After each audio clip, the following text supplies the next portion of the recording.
என் பேர் எல்லம்மாள். நான் திருப்பத்தூர் மாவட்டத்திலிருந்து வரேன். ஜோலார்பேட்டை தொகுதி. அம்மா முன்னேற்ற கழகத்தில் மாவட்ட மகளிர் அணி செயலாளர் இருந்தேன். இப்போ அம்மாவை பார்க்கறதுக்காக வந்தோம். அவர் டிடி எடப்பாடியோட போயிட்டதுனால எங்களுக்கு அது பிடிக்கல. அதனால அம்மா கட்சி தொடங்கினதும் நாங்கள் இதுக்கு வந்துட்டோம். இவங்க கட்சி தொடங்கினாங்க, கொடியேற்றிட்டு தெரிஞ்சதும் நாங்கள் இதுக்கு கிளம்பி வந்துட்டோம். 50 பேர் வந்திருக்கோம். இதுக்கப்புறமா எங்கள் மாவட்டத்தில் இன்னும் நாங்கள் எல்லாருமே ஒன்றா சேர்ந்து செயல்பட்டு அம்மாவை ஜெயிக்க வைப்போம், சிஎம் ஆக்கி காட்டுவோம். திமுக ஆட்சியில் ஒரு பாதுகாப்பும் இல்லை. அப்புறம் ஒயின் ஷாப்பு கொண்டு வந்து பெண்களுக்கெல்லாம் ஒயின் அது வர அவர் கொடுத்த 5000 ரூபாயே அவங்களே ஆண்களே வாங்கி போயிட்டு குடிச்சிட்டு பெண்களே ரொம்ப துன்புறுத்துறாங்க. அதனால திமுக ஒழிக்கணும். திமுக ஒழிச்சிட்டு அம்மா வரணும். எங்களுக்கு ரொம்ப சந்தோஷமா இருந்துச்சு. அவங்கள பார்த்ததும் பொக்கெல்லாம் கொடுத்தோம், சந்தோஷமா வாங்கிட்டாங்க. அவங்கெல்லாம் அம்மா இருந்துட்டு நம்மெல்லாம் ஒன்று சேர்ந்து, நான் ஜாதி மதமெல்லாம் பார்க்காதீங்க, எல்லாருமே ஒன்று சேர்ந்து எந்த ஜாதின்னுட்டு நீங்கள் இது பண்ணக்கூடாது, எல்லாம் ஒன்றா சேர்ந்து பழைய மாதிரி அம்மாவும் புரட்சி தலைவர் எம்ஜி ராமச்சந்திரன் இருந்த மாதிரி நம்ம ஆட்சியில் நம்ம அது மாதிரி கொண்டு வரணும். பெண்களுக்கு ஏழை எளியோருக்கெல்லாம் நம்ம நல்லது செய்யணும்னுட்டு சொல்லியிருக்காங்க. கண்ணன், அரியலூர் மாவட்டம் ஜெயகொண்டம் தொகுதியிலேருந்து வரோம். அம்மாவை சந்திக்கிறதுக்கு வந்தோம். சந்திச்சதுல மிக்க மகிழ்ச்சியா இருக்கு. பந்தகால் நட்டது ரொம்ப மகிழ்ச்சி. 96 கட்சியில் இருக்கோம். மாவட்ட எம்ஜிஆர் மன்ற மாவட்ட இணைச் செயலராக இருந்திருக்கேன். அம்மா எல்லாம் சொன்னாங்க, நல்ல வரவேற்பு கொடுத்தாங்க.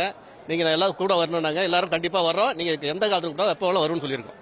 என் பேர் தங்கராசு, கிளைச் செயலாளர் இருக்கேன். அரியலூர் மாவட்டம் ஜெயங்கொண்டம் ஒன்றியம் பெண்ணங்குழி கிராமத்திலேருந்து வந்திருக்கோம். எடப்பாடி இம்மா துரோகம் பண்ணிருக்கக்கூடாது. அவங்கள காலில் விழுந்து கும்பிட்டு விழுந்து கட்சியை வாங்கிக்கிட்டு நம்பிக்கை துரோகம் பண்ணி இம்மா அராஜகம் பண்ணி இன்னும் ஒரு தீர்வு காணல. எடப்பாடியை ஒழிச்சுட்டு தான் உட்காருவோம். நாங்கள் அண்ணாமலையிலேருந்து தான் வந்திருக்கோம். எடப்பாடியை கட்சியிலே இருக்கக்கூடாது அப்படின்னு அம்மா மூலியமாகவும் சொல்லிக்கிறோம், நாங்களும் சொல்லிக்கிறோம். அம்மாவை முதலமைச்சராகி பார்க்கறது தான் எங்கள் வேலை. என் பேர் ராஜவுடையார். நான் திருநெல்வேலி மாவட்டத்திலேருந்து வந்திருக்கிறோம். அதிமுக கட்சியில் எனக்கு விவரம் தெரிஞ்ச நாள்ல இருந்து நம்ம அம்மா இருக்கிற வரைக்கும் 18 வயசுல இருந்து நம்ம அந்த கட்சிக்கு தான் ஓட்டு போட்டுட்டு இருந்தேன். என்னைக்கு அம்மாவோட மறைவோ, அதுக்கப்புறம் சின்னம்மாவோட பிரிவோ, அப்புறம் அதிமுக விட்டு நாங்கள் வெளியில போயிட்டோம் எல்லாருமே. இன்னைக்கு நம்ம பழைய தாய் கழகத்தில் இணைஞ்சிருக்கிறோம். இந்த முடிவை அம்மா சில வருடங்களுக்கு முன்னாடியே எடுத்திருந்தாங்கன்னா இன்னைக்கு திமுகன்னு ஒரு அரசே ஆட்சிக்கு வந்திருக்காது. இந்த முடிவை காலம் தாழ்த்தி எடுத்திருக்கிறாங்க. இருந்தாலும் இப்பவாது இந்த முடிவை எடுத்தாங்க நான் நினைக்கும் போது எங்களுக்கு என்ன வார்த்தைகள் சொல்லனே தெரியல. நம் மக்கள் அனைவரும் அதிமுக விட்டு பல்வேறு கட்சிகள்ல வேற கட்சிகள்ல சிதறி போயிட்டாங்க. காரணம் எடப்பாடிங்கிற அந்த நயவஞ்சகரால.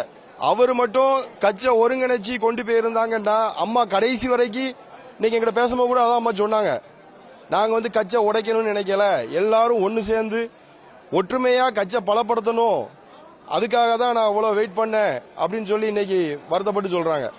இப்போ கடைசி நிமிஷம் வரைக்கும் இந்த கட்சி பிளவுபற்றக்கூடாது, உடஞ்சிடக்கூடாது. இது ஒரு பாரம்பரியமானது, நம்ம உருவாக்குனது. இதை சரி பண்ணி கொண்டு வந்துடும் அம்மா எவ்வளவு முயற்சி பண்ணாங்க, முடியல. அதனால இப்போ இந்த முடிவு இந்த தருணத்தில் எடுத்ததை நாங்க எல்லாரும் ரொம்ப வரவேற்கிறோம். என்ன போன்று தாய் கட்சியிலிருந்து வேற கட்சிகளுக்கு சிதறி போனவங்க எல்லாருமே இணைய மாதிரி திருப்பி அம்மாட்ட இந்த கட்சியில் நம்ம சேர்ந்து நம்ம பழைய கட்சியை நிலைநாட்டணுங்கிறது எங்க எல்லாரோட விருப்பம். எங்க திருநெல்வேலி மக்களும் அதை தான் விரும்புறோம்.